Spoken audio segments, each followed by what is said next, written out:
so much of this idea of how to reduce toxic burden starts with a consciousness shift and a true understanding of your self-worth.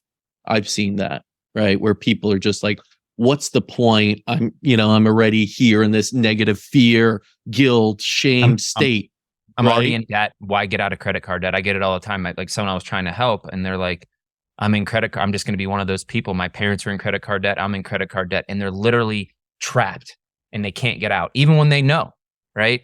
So it's no different with what you're saying. It's they're trapped in a mindset, and I feel so bad because I was once there. Why do you think I'm now doing this? I feel like I have a responsibility to share because it was just from meeting great people, right? It's people coming into my life, just speaking into my life, saying, Warren, you're a lot more brilliant than you thought. Like you have more to share. And I didn't think that I did. I thought like, I was on the short bus. My teachers told me that I shouldn't go to graduate school and I wasn't smart enough and like all that stuff. You can be careful with your words because it affects people. It affected me, and I'm still unraveling all that stuff at 48 years old, and I never will stop. So what you say to people can stop them from making decisions. So if teachers, really speak life, and I think today there is some good change there. I think teachers probably do speak more life than they used to. When I was growing up, it was not that way, bro. I mean, I was just talking about with my family, like the one math teacher had the paddle, bro. I mean, and he hit you so hard, you come up off the ground. Like, what is that teaching somebody? It's like, Right. I mean, holy cow. Like that was just, I'm like, and that was just when I was in high school, 1990. When did I graduate? 94, I think. Just interesting that isn't happening, that maybe we went too far, right? Where we're letting someone complain so much, the rest of the class doesn't even get taught. Like, so I don't know, I'm not in education, but I think to think about the big picture here, the trees above it all, I think things will come back into balance. I think we were too far one way and we went too far the other way, but I think humans are smart, and I believe in humanity.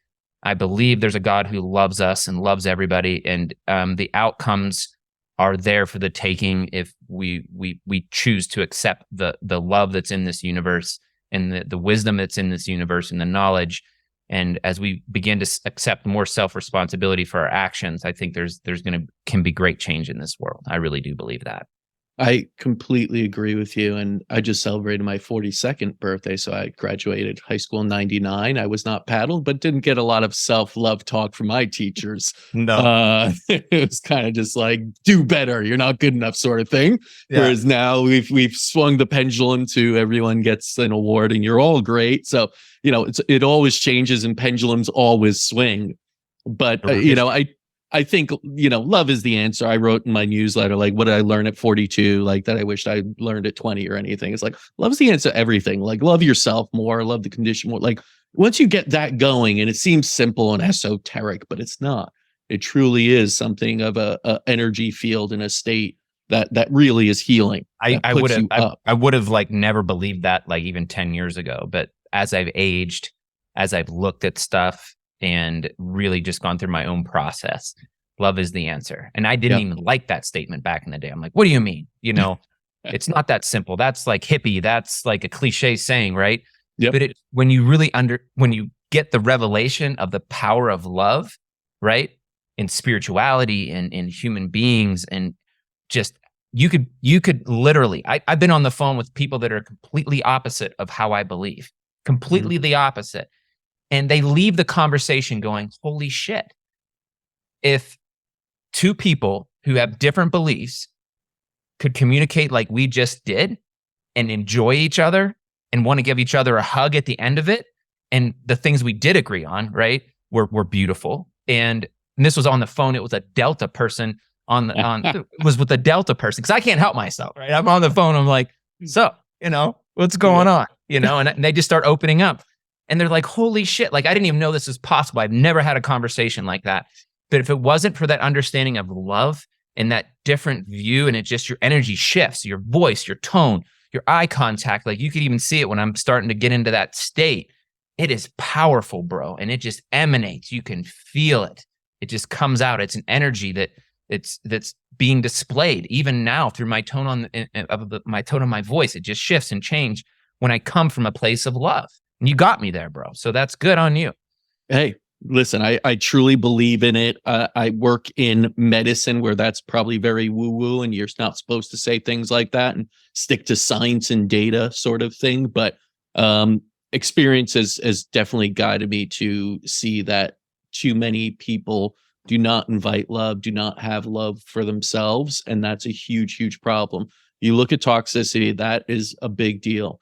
You look at all sorts of things going on right now and impacting so many people in negative ways, and they're diseased and, incurable. But truly, I think it all starts with love, that energy.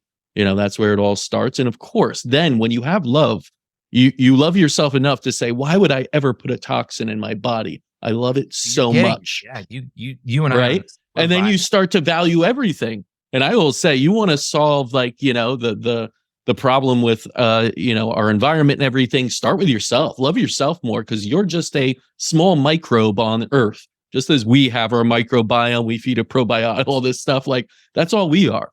And I noticed that as if you love yourself and you make healthy decisions, you will not pollute this earth as much. You will be more into regenerative farming, local farmed things, so that you don't need as many airplanes around polluting. Yeah, and you will not choose single serving plastic things anymore, because that's not good for you. And guess what? It's not good for the world, the environment, everything else. So it's like you start to make more and better decisions.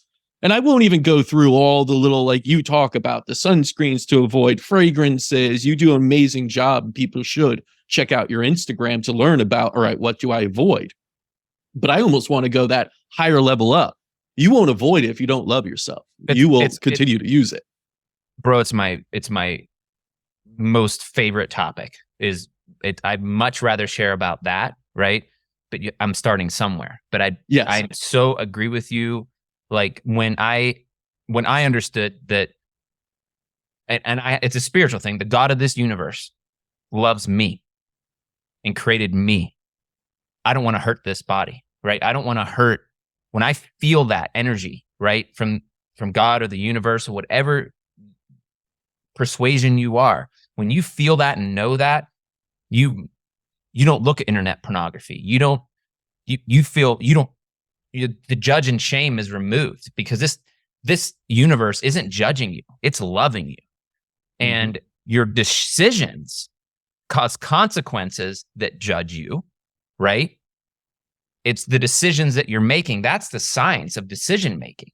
So and then you blame God or you blame your friend. No, even if you chose to go in a car, right? So, and then you get in a car accident, it's the other person's fault. No, you got in a car, you made a decision, there's a risk, right? So it's the universe if you know that God and the universe is loving you and wants to love you and is filling you and you can feel it and it satisfies you, decisions, like you said, are so much easier to make, because you're coming from a place of strength. You're coming from a place, I don't need that hormone. I don't need that drug. I'm strong. I'm loved. I'm healthy. I'm not going to judge and shame myself. I'm forgiven. I'm done. The universe isn't judging me. I'm just making bad decisions. It's no big deal. I'm over it.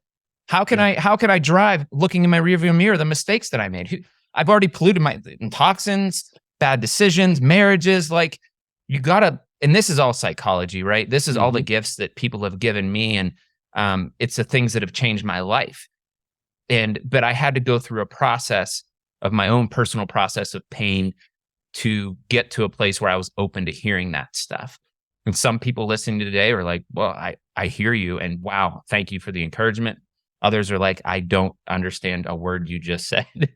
That was like, what do you mean? Like, they're the Warren 10 years ago. And I get it. Like, that's okay. And you don't have to agree with us, but you and I are on the same page when it comes to that. When you understand that you're loved and that you have love to give, I just have found that the greatest impact I've ever made is when I come from that place. And the greatest impact that's ever been on my life is feeling that flow of love, right?